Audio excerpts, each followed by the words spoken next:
y tu gloria sempiterna mi camino iluminó.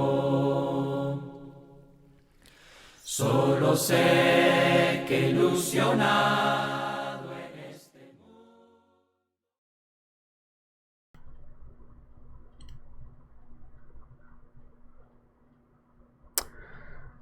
Buenos días, buenas tardes, buenas noches, dependiendo de qué hora usted esté viendo este video. Le agradecemos por estar acompañándonos en estos estudios que tenemos.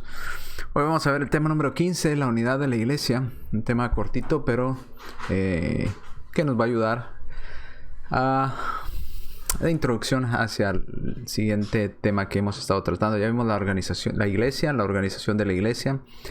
Hoy vamos a ver la unidad de la iglesia.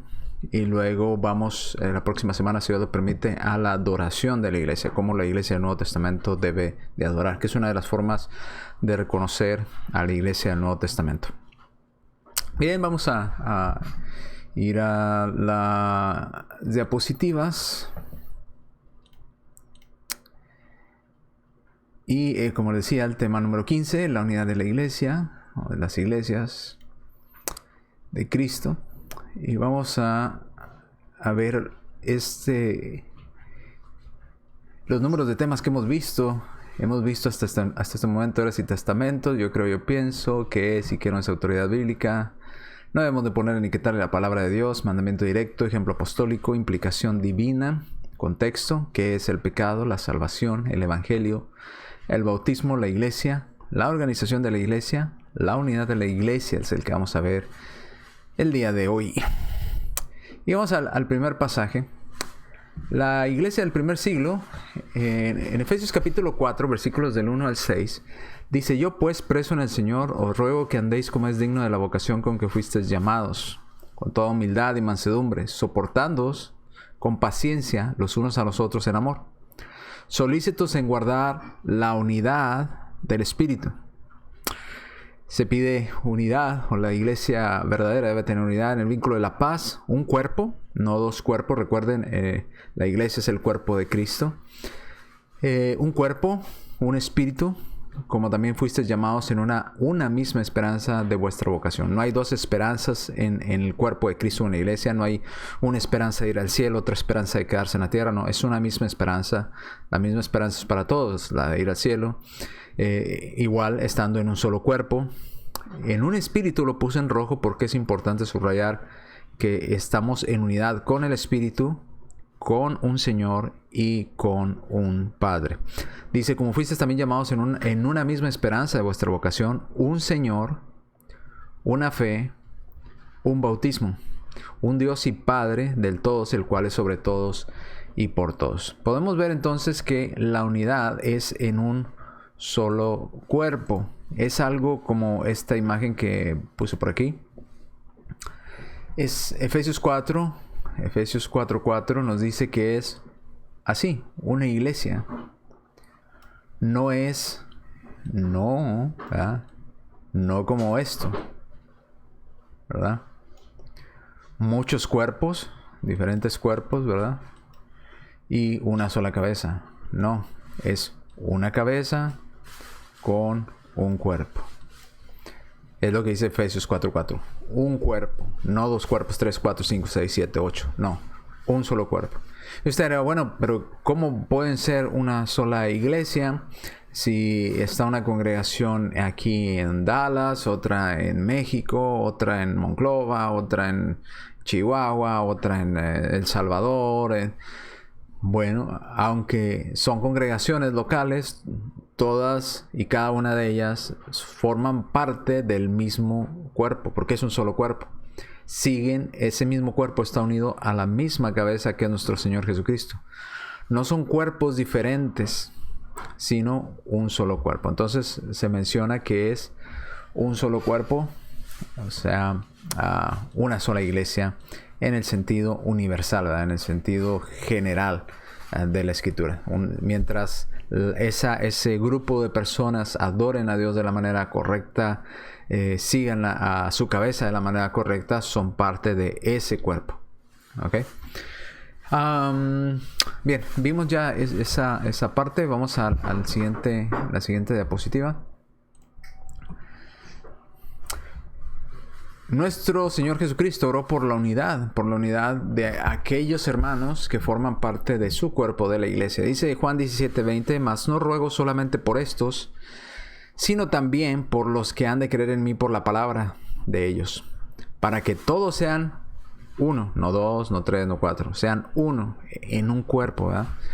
Uno en nosotros para que el mundo crea que tú me enviaste. Sean uno, no dos, tres, cuatro, cinco, seis, sino uno. Cristo oró por la unidad, todos sean uno como tu Padre en mí y yo en ti, que también ellos sean uno o estén en unidad para que el mundo crea que tú me enviaste. La división en la iglesia es incorrecta y es carnalidad, es algo no agradable delante de Dios, no acepto delante de Dios. Lo vemos en 1 Corintios capítulo 1, versículos 10 al 12. Y permítame, y activo aquí en la pluma para subrayar. Si usted pone atención, dice Pablo escribiendo a los Corintios: os ruego pues, hermanos, por el nombre de nuestro Señor Jesucristo, en el nombre o en la autoridad de nuestro Señor Jesucristo, que habléis todos una misma cosa. Todos una misma cosa. Y que no haya entre vosotros divisiones. Divisiones no debe haber, ¿verdad? Sino que estéis perfectamente unidos. ¿Cómo? En una misma mente y en un mismo parecer. Pero en la mente y en el parecer de quién debemos estar unidos. Para no estar divididos tenemos que estar unidos en una misma manera de pensar y en un mismo parecer, en un mismo actuar. Pero en la mente de quién debemos estar unidos, de aquel que es nuestra cabeza, que es nuestro Señor Jesucristo. Debemos de hablar las mismas cosas que Cristo nos enseñó. Debemos de actuar y de pensar como Cristo nos enseñó para que no haya divisiones entre nosotros. Dice: porque he sido informado acerca de vosotros, hermanos míos, les llama hermanos, por los de Cloé, que hay entre vosotros contiendas. Quiero decir que cada uno de vosotros dice: yo soy de Pablo. Ya empezaron las divisiones, ¿verdad? Ya no eran de Cristo, ya no eran de nuestro Señor Jesucristo, ya se consideraban de Pablo, seguidores de Pablo. Otros dicen: no, yo soy de Apolos, ¿verdad? Porque Apolos es poderoso en las Escrituras. Y otros dicen: no, yo no soy de Apolos ni de Pablo, yo soy de Cefas, ¿verdad? Y otro grupo decía: yo soy de Cristo. Correctamente decían: nosotros somos de Cristo, pertenecemos a Cristo, somos la iglesia de Cristo. Pero había este grupo que decían unos, ¿verdad? Uno de Pablo, otros de Apolos, otros de Cefas. Y lo correcto eran seguidores de nuestro Señor Jesucristo. Estos que seguían a Cristo hablaban estas mismas cosas que Cristo habló. Estaban en la misma mente, ¿verdad?, de Cristo. Y tenían el mismo parecer de nuestro Señor Jesucristo. Eso es lo que Dios quiere, que estemos unidos entendiendo que seguimos a nuestra cabeza, que es nuestro Señor Jesucristo, y evitar decir: no, yo no sigo, yo sí sigo a Cristo, pero a Cristo enseñaba a través de Pablo, entonces sigo a Pablo más que a Apolos, más que a Cefas. No, Cristo es nuestra cabeza, es el que debemos de seguir. No hacerlo así es carnalidad, como vamos a ver en los siguientes pasajes. Y eso ocasiona contiendas, como dijo el apóstol Pablo aquí en esta parte de aquí. Ocasiona pleitos, divisiones, conflictos, ¿verdad? Cuando no debería de haber, porque somos un solo cuerpo. Somos parte de ese cuerpo de nuestro Señor Jesucristo. Debemos de estar en esa misma mente, debemos de hablar esas mismas cosas. No debe haber divisiones. Debemos seguir las instrucciones de nuestro Señor Jesucristo y dejarnos de esa carnalidad de crear divisiones dentro del cuerpo de Cristo. La división en la iglesia es incorrecta. ¿Por qué? Porque sigue diciendo en el versículo 13, dice el apóstol Pablo: ¿acaso está dividido Cristo? ¿O fue crucificado Pablo por vosotros? ¿O fuisteis bautizados en el nombre de Pablo? Cuando hablamos de estas divisiones o de denominaciones, también utilizamos este pasaje para decir: bueno, ¿acaso está dividido Cristo? ¿O fue crucificado, no sé, los métodos por ustedes para que se llamen la iglesia metodista? ¿O fue Calvino? ¿O fuisteis bautizados en el nombre de Calvino para que se llame la iglesia calvinista? O no sé, cualquier cosa que usted quiera poner por ahí. ¿Está dividido Cristo? No, Cristo no está dividido. Cristo tiene un solo cuerpo. Él es la cabeza de su cuerpo, que es la iglesia. Entonces, hacerlo de esta manera, causar divisiones y subgrupos diciendo, pues sí seguimos a Cristo, pero seguimos la doctrina de Pablo. Que a la vez es, Pablo sigue a Cristo, nosotros seguimos a Cristo. No está dividido Cristo, somos parte del mismo cuerpo. Dejémonos de hacer divisiones en el cuerpo de Cristo, eso es incorrecto. 1 Corintios 3, del 3 al 5, nos dice la Escritura lo siguiente: porque aún sois carnales, dice Reina Valera. ¿Por qué somos carnales? Por esta razón, dice. Sois carnales. Recuerde que debemos de ser espirituales, no carnales. Pues habiendo entre vosotros celos, contiendas, pleitos, disensiones, desavenencias, ¿no sois carnales y andáis como hombres? Porque diciendo el uno, este era el problema, ¿por qué se suscitaban todas estas contiendas, disensiones, celos, carnalidad? Porque uno decía, yo soy de Pablo. Otro decía, no, Apolos es más grande que Pablo, debes de seguir a Apolos, ¿verdad? Y otros, como decían, a Cristo, ¿verdad? O Cefas. No, dice, ¿acaso no sois carnales al hacer esto? Al hacer estas divisiones y al decir, bueno, yo soy cristiano, pero soy cristiano de la iglesia X. Bueno, pues entonces no eres cristiano. Porque si eres cristiano debes de seguir a Cristo. Debe Cristo ser tu cabeza y debes de estar en el cuerpo de Cristo. En aquellos que le pertenecen a Cristo. No puedes decir que le perteneces a Cristo y tener otra meta, otra cabeza a quien seguir. Como en este caso a Pablo o Apolos. No, ellos son siervos. Dice, ¿qué pues es Pablo y qué son Apolos? Son servidores. Ellos son servidores. Ellos no son la cabeza de la iglesia. Ellos no son el dueño de la iglesia. Son servidores, como nos dice aquí. Por medio de los cuales hemos creído. Dice, y eso según lo que a cada uno concedió el Señor. Pero esto, el trabajo que hace Pablo y el trabajo que hace Apolos no los vuelven en nuestra cabeza o en alguien que está sobre nuestro Señor Jesucristo, ni tampoco nos permite hacer divisiones, decir, nosotros somos la iglesia paulina o nosotros somos la iglesia de Apolos, ¿verdad? No, la iglesia es el cuerpo de Cristo, la iglesia es una, no debe estar dividida. Cualquier otra forma de identificarse o relacionarse, pues entonces nos muestra que no somos la iglesia del Nuevo Testamento. Como les decía, si se llama la iglesia calvinista, pues estás diciendo pues, es que eres los que siguen a Juan Calvino. La iglesia metodista sigue a los métodos, etcétera, etcétera. Y podríamos seguir, ¿verdad? La iglesia universal, pues ¿a quién sigue? Al universo, ¿verdad? Los católicos. No, somos la iglesia de Cristo, seguimos a Cristo y Cristo no está dividido. En el momento que hacemos división, entonces mostramos nuestra carnalidad, mostramos que no somos la iglesia del Nuevo Testamento. Bien.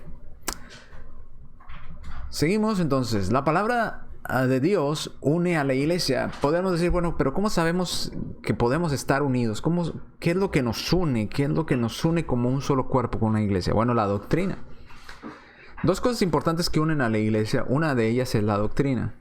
¿Qué es la doctrina? La enseñanza de Cristo, la instrucción que tenemos de nuestra cabeza, que es nuestro Señor Jesucristo.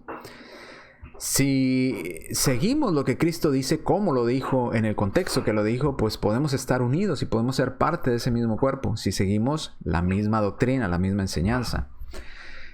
¿Dónde lo vemos? Bueno, lo vamos a ver aquí en 1 Corintios, capítulo 4, versículo 17. Dice, por esto mismo os he enviado a Timoteo, que es mi hijo amado y fiel en el Señor, el cual lo recordará mi proceder en Cristo de la manera que enseño en todas partes y en todas las iglesias.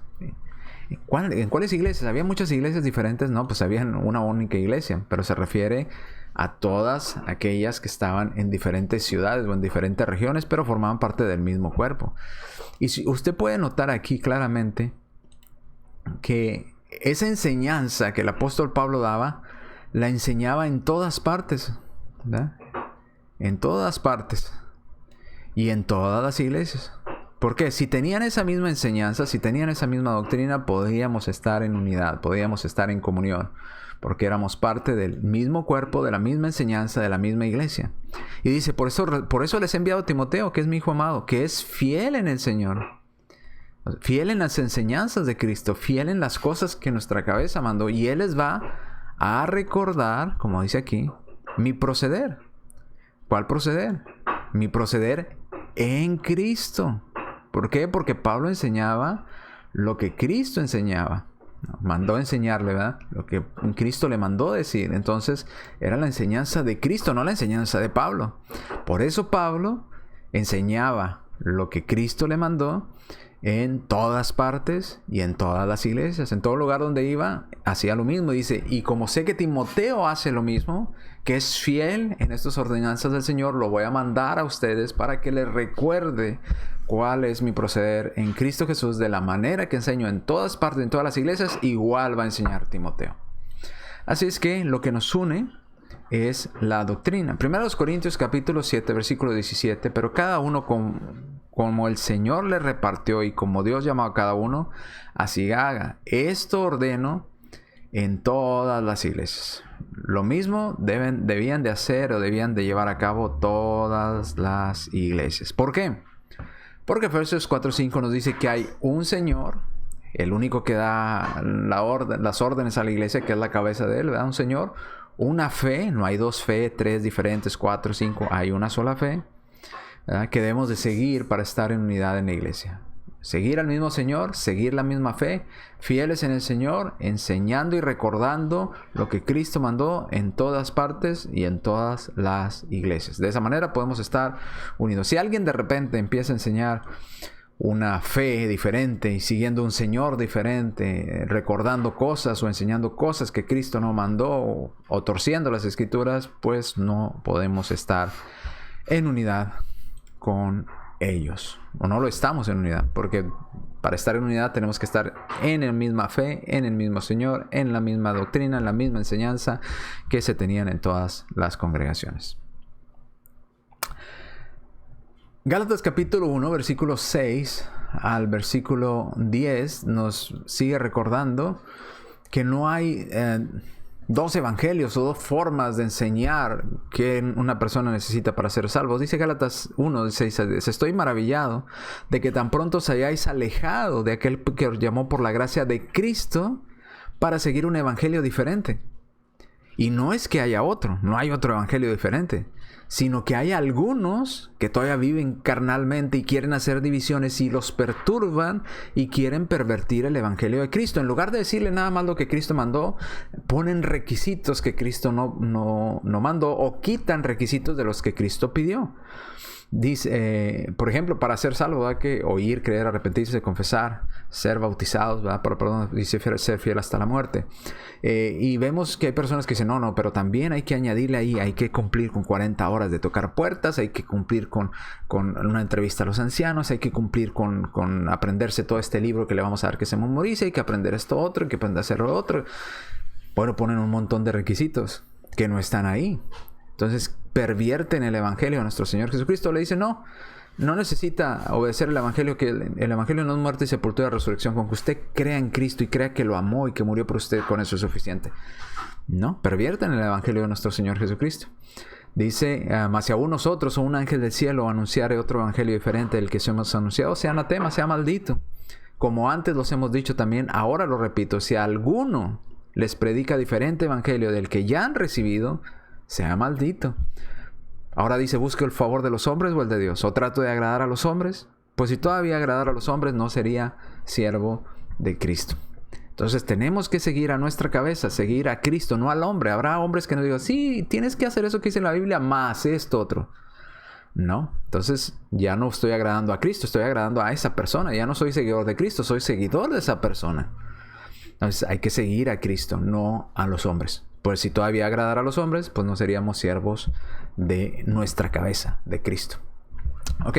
Entonces lo que nos une como iglesia es la doctrina, la enseñanza, seguir la misma enseñanza de nuestro Señor Jesucristo, no torciéndola, no sacándola fuera de contexto, etcétera, etcétera. Otra cosa importante es el amor de Dios en la iglesia, el amor entre nosotros y el amor de Dios hacia nosotros y de nosotros hacia Dios. Porque una doctrina sin amor no funciona. O sea, la enseñanza sin amor nos vuelve extremistas, ¿verdad? fríos, secos, pero el amor sin doctrina nos vuelve sumamente liberales, sumamente solamente basados en la emoción. Entonces es doctrina con amor, no nada más doctrina, porque nos vuelve en un extremo equivocado, ni tampoco solo amor, porque también nos lleva al otro extremo. Es doctrina con amor.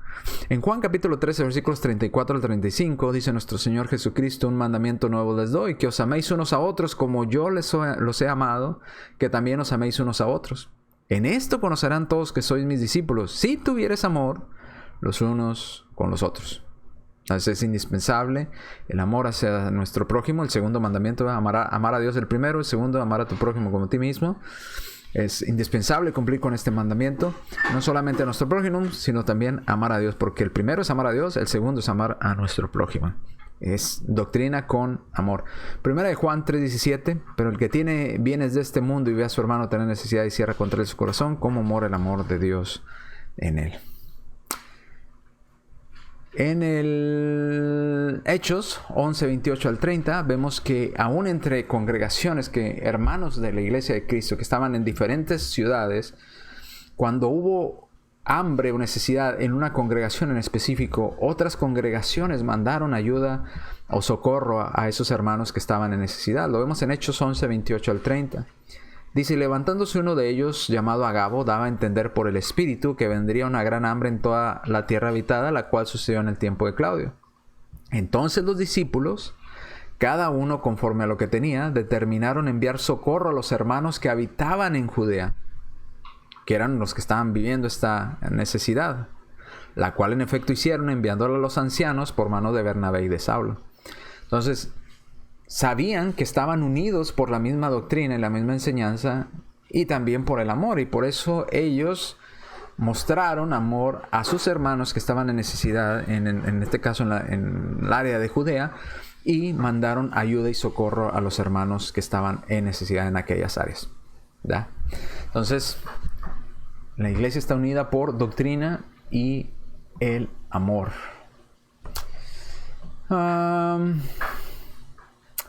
Los miembros de la iglesia, del cuerpo de Cristo, aparte de que estamos unidos, se nos reconocen de varias maneras en Escrituras. Se nos reconoce como cristianos. ¿Por qué cristianos? Porque seguimos a Cristo. En Hechos capítulo 1 dice nuestro Señor Jesucristo: y me seréis testigos, ¿verdad?, en Judea, en Samaria, hasta lo último de la tierra. Seríamos testigos de Cristo, seguidores de Cristo, cristianos. En Hechos 11:26 se nos dice que se nos llamó cristianos por revelación divina. Dice: y se congregaron ahí todo un año con la iglesia, enseñaron a mucha gente, y a los discípulos se les llamó cristianos. Ese se les llamó cristianos. En la versión del Nuevo Mundo, ¿verdad?, de los testigos de Jehová, y también en el original hace referencia a este llamamiento divino. Cristianos por primera vez en Antioquía. Dios es el que llamó cristianos por primera vez en Antioquía, o por designio de Dios se les llamó cristianos, seguidores de Cristo, de su Hijo. También se nos llamó discípulos, porque un discípulo es alguien que aprende de su maestro. En Juan 8:31 dice: entonces Jesús dijo a los judíos que habían creído en él: si vosotros permanecereis en mi palabra, seréis verdaderamente mis discípulos. Usted puede ver en Hechos 11:26 que a los discípulos, ¿verdad?, a los seguidores de Cristo, o a los que aprendían de Cristo, se les llama, o se les identifica ahora como cristianos. Dice: y a los discípulos se les llamó cristianos.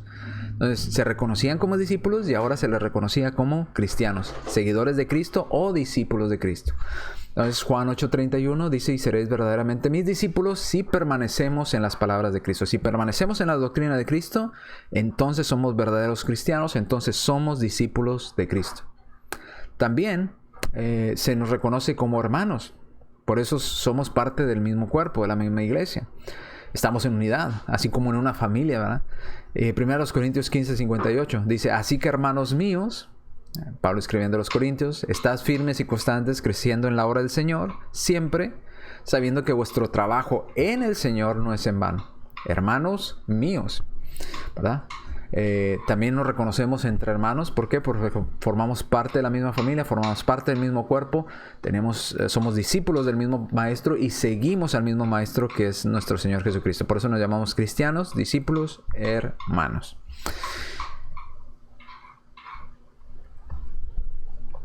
Los miembros de la iglesia también se reconocen como los santificados. ¿Por qué santificados? Porque somos los que hemos sido santificados en la sangre de Cristo.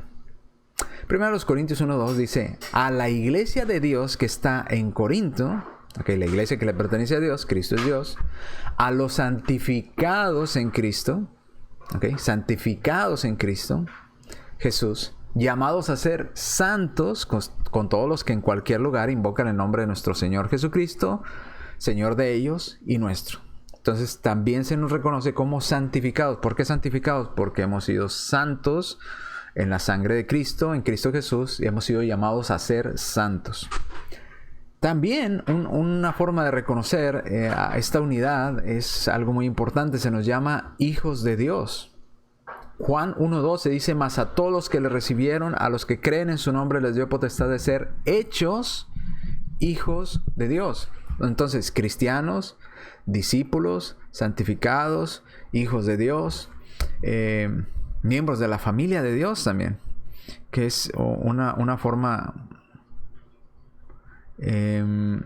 cristianos, discípulos, hermanos, ¿verdad? Santificados, hijos de Dios, miembros de la familia de Dios, que es muy importante esta parte como se identifica, ¿verdad? Porque al ser hijo de Dios, pues formamos parte de la familia de Dios. Efesios capítulo 2, versículos 18 al 19. Dice, porque por medio de Él, los unos y los otros, tenemos entrada por un mismo espíritu al Padre. Aquí habla de la división que había entre judíos y gentiles. Pero ahora en Cristo Jesús tenemos entrada por un mismo espíritu al Padre. Así que ya no sois extranjeros ni advenedizos, sino conciudadanos de los santos y miembros de la familia de Dios.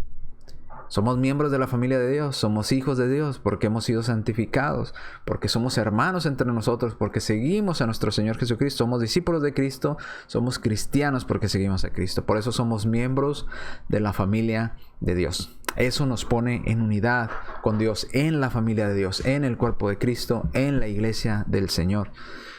Así es que si usted se identifica de otra manera o se le llama de otra manera, pues quizás no está en el cuerpo correcto, quizás no está en la iglesia bíblica, quizás no está en el cuerpo de nuestro Señor Jesucristo, quizás está siguiendo a un hombre como su cabeza en lugar de seguir directamente a nuestro Señor Jesucristo como la cabeza. Recuerde, no tiene cabezas intermedias el cuerpo de nuestro Señor Jesucristo, es el cuerpo que es la iglesia y la cabeza directamente de nuestro Señor Jesucristo. Si usted está siguiendo a alguien diferente de esa cabeza que es nuestro Señor Jesucristo, entonces quizá usted se identifique diferente, quizá usted no está en la misma doctrina de esa cabeza que es Cristo, quizá usted no está siguiendo, amando de la manera correcta a nuestro Dios, siguiendo su doctrina, sus enseñanzas, no se identifica como cristiano, no se identifica como discípulo, como hermano, como santificado, como hijo de Dios o como miembro de la familia de Dios. Entonces, ¿cómo estar en unidad? Si usted está desunido de eso que nos une en Cristo Jesús. Ahora, esto no es lo único. Esas no son las únicas cosas con las cuales identificamos la iglesia del Nuevo Testamento. Vamos a ir ahora en la siguiente clase, en la siguiente semana. Miraremos que por la adoración también podemos identificar si estamos en la iglesia correcta, en el cuerpo correcto, siguiendo a nuestra cabeza, que es nuestro Señor Jesucristo, de la manera correcta. No a falsos apóstoles, no a falsos siervos y discretos, no a hombres, no, a nuestro Señor Jesucristo es a quien debemos de seguir. A Él debemos de seguirlo, ¿verdad? Y tenemos que seguir sus enseñanzas, sus doctrinas, sus mandamientos. Y la única forma es viendo a la Escritura y analizando qué es lo que nos pide. Cuando veamos todos los detalles de cómo la iglesia de Cristo, que es el cuerpo de Cristo, adoraba, entonces podemos compararle y decir, ok, estamos haciéndolo correctamente, estamos en la iglesia correcta, adorando correctamente, porque aquí está la base en la Escritura, ¿verdad? No torciendo pasajes, no sacándolos fuera de contexto, analizándolos de la manera correcta, no añadiéndole, no quitándole, simplemente manteniéndonos en lo que Dios dice. De esa manera podemos identificar que estamos en la iglesia correcta.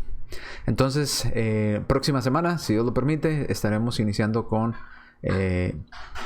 todo en cuanto a la adoración de la iglesia del Nuevo Testamento y vamos a comparar cómo dice la Biblia con lo que hacen grupos allá afuera, ¿verdad? Dicen, nosotros somos la iglesia que adora como Dios manda, y cuando usted agarra la palabra de Dios y lo compara, dice, no concuerda, no queda, no es la iglesia correcta. Así es que espero contar con su presencia la próxima semana y iniciamos los temas de cómo adoraba la iglesia en el primer siglo. Bien, sin más, déjeme cambiar aquí rápidamente. Le damos las gracias por habernos acompañado. Acompáñenos la próxima semana, el próximo miércoles, que estaremos iniciando con la adoración de la iglesia del Nuevo Testamento. ¿Qué días adoraban? ¿Cómo adoraban? ¿Cuáles actos de adoración llevaban a cabo? Etcétera, etcétera, etcétera. Bien, Dios me lo bendiga, cuídense mucho y nos vemos, si Dios lo permite, el próximo miércoles con el inicio de la adoración de la iglesia del Nuevo Testamento. Dios me los bendiga. Tu misericordia es grande, oh Señor del universo, y es tu amor tan infinito que no puedo comprender. Tu palabra dulce y tierna, vida eterna mi alma dio, y tu gloria sempiterna mi camino iluminó. Solo sé que ilusionado en este mundo